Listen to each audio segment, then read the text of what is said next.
কি বক্তৃতা দেওয়া লাগে ওই সাথে সাথে মনে করে আমার তো অজু নাই, ওই আবার তো অজু করে। তাহলে অজু ভঙ্গের কারণ একটা মূর্খ মানুষও জানে। আবার রোজা করে দুপুর বেলা যদি কেউ খায় তাহলে রোজা থাকে না, এটাই কোনো জানে। আবার নামাজ আরম্ভ করেছে, সূরা ফাতিহার পর বেটা এসে করছে, আব্বা ওই যে ওই পাড়ার ওই মিজানুরতে আমাকে গরু খরচ দিচ্ছে। তখন যদি ওই বাপ কয় ওখানে দেরি করবার আমি নামাজটা পড়ি, তাহলে নামাজ থাকবে? তাহলে নামাজ ভঙ্গের কারণ জানে, অজু ভঙ্গের কারণ জানে, তার রোজা ভঙ্গের কারণ জানে। বাংলাদেশের মানুষ ইমান ভঙ্গের কারণের বক্তৃতা কেউ করে না, ধরে বলতে কিনা। ইমান কখন ভঙ্গ হয়? আল্লাহ তাআলা কোরআনে বলছেন, আহাল্লাল বাইয়া হারামার রেবা, ব্যবসা হালাল সুদ হারাম। কে হারাম করার পরে সুদ? আল্লাহ জানে যে মানুষ কোন ইমান এনেও সুদ খাবি। অতএব আল্লাহ তাআলা বলছেন, ইয়া আইয়ুহাল্লাযিনা আমানু লা তাকুলুর রিবা, ইমানদাররা সুদ খায়ও না, ইমান থাকে না। রোজা করে দুপুর বেলা খায়ও না, রোজা থাকে না। অজু করে বাতাস বাড়ালে অজু থাকে না। নামাজের সময় কথা বললে নামাজ ভাঙ্গে যায়, থাকে না। সুদ খালি ইমান আনার পর ইমান থাকে না। কবে ইমান চলে গেছে সুদের অর্থনীতি মানে? উনি এখনো টুই মার দিয়ে ঘুরতেইছে। খালি বাংলাদেশ যদি বেনামাজিরা কুরবানি না দিত, আমরা 2000 টাকা দিয়ে 5 মুনে গরু বানানি আবাদ করে হাঁটো। 5 মুনে গরু বানানি কল যা, নামাজ নাই, কালাম নাই। বাংলাদেশের মুসলমানরা আমরা যারা দাবিদার করি, বাংলাদেশে মিক্সার মুসলমান হয়ে গেছে। 3 জন নামাজি 4 জন বেনামাজি মিলে কুরবানি দিই, কি দিই না?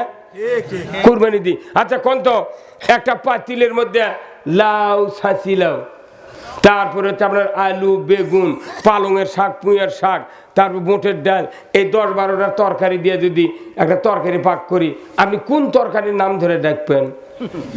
এটা কি হলো? হ্যাঁ, সবজি লাবড়া। কতক্ষণ এটা লাবড়া? বাংলাদেশের মুসলমানের দাবিদার আমরা। আমাদের একবারই নামাজি বেনামাজি রেডি। একই মানুষ নামাজ পড়ে, স্ত্রী পর্দার থাকে না। একই মানুষ নামাজ পড়ে, সুদের সাথে জড়িত। একই মানুষ নামাজ পড়ে, ঘুষ খায়।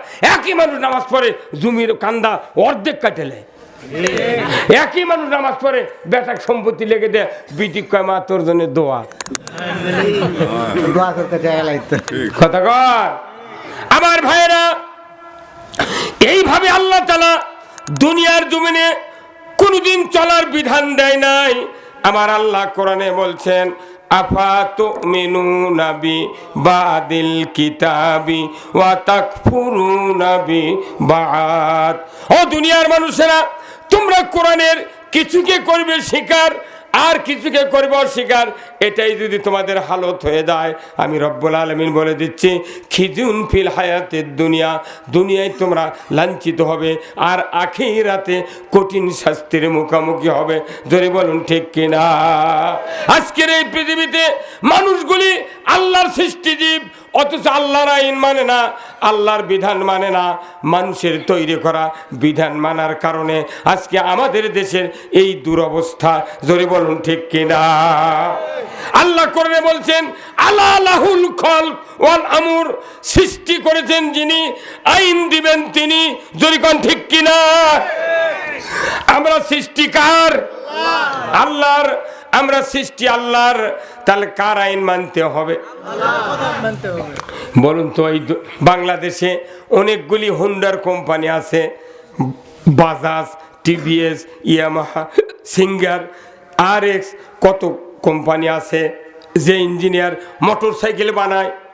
প্রত্যেকটা পার্টসের নাম লিখে দেয়, টাঙ্কির থেকে টান দিয়ে বলে অকটেন অবলিক পেট্রোল। জোরে বলুন ঠিক কিনা?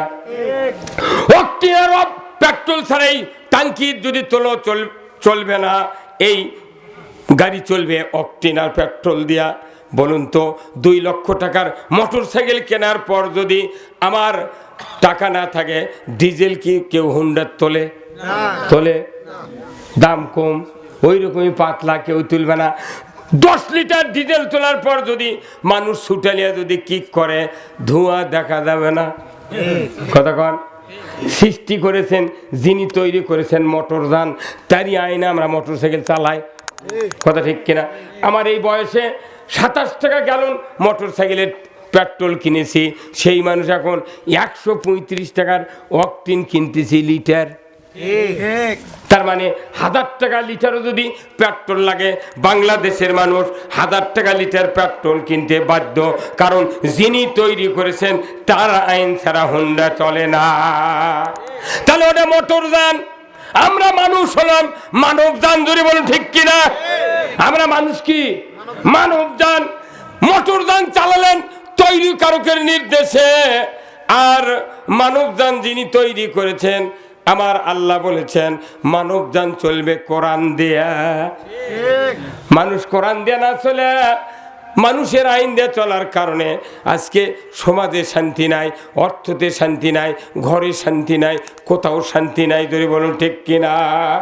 আমার ভাইরা, আমি আপনাদেরকে বলতে চাই, এই আইন যদি আল্লাহর মানি, দুনিয়াতে শান্তি, আখেরাতে মুক্তি কার কথা? এই জন্য তো কোরআনে আমরা বলি, প্রতিদিন মুনাজাত করি, রব্বানা আতিনা ফিদ দুনিয়া হাসানাতাও ওয়া ফিল আখিরাতে হাসানাতাও ওয়া কিনা আযাবান্নার। আল্লাহ তুমি দুনিয়ার ভালাই দাও, আখিরাতের ভালাই দাও, আর আখিরাতে কিয়ামতের ময়দানে জাহান্নাম থেকে মুক্তি দিয়ে দাও। জোরে কোন না মারহাবা। আগে দুনিয়ার ভালাই, জোরে কোন কথাকার ভালাই? বলুন তো, এই কোরআন দুনিয়াতে না মানে যদি কবর যা কেউ মানার চেষ্টা করে, হবে না। কারণ দুনিয়ার কথা আল্লাহ রসুল বলছেন, আর দুনিয়া মাজেরাতুল আখিরা। দুনিয়ার জমিনে যদি কেউ আখিরাতের কৃষিক্ষেত্র কোরআন যদি মানতে পারে, আমার আল্লাহর নবী বলেছেন ওই মানুষটা কিয়ামতের দিন জান্নাতে যাবে। ধরে কোন মারহাবা। তাহলে বলুন তো, আল্লাহর কোরআন, আল্লাহর রাসূলের হাদিস যত আমাদের জন্য আল্লাহ তাআলা নাজিল করেছেন, কথা রসুল যত বলেছেন, এই কথাগুলি যদি আমরা মানি আমরা জান্নাতে যাব। যদি না মানি তাহলে শুক্রবারে মসজিদে নামাজ পড়া ইমামরা খুতবাতুল আহকাম তেলাওয়াত করে, এখানে একটা রাষ্ট্রনীতির হাদিস আল্লাহর রসুলের বর্ণনা করা হয়েছে। প্রত্যেকটা ইমাম প্রতি শুক্রবারে এই হাদিসটা তেলাওয়াত করেন।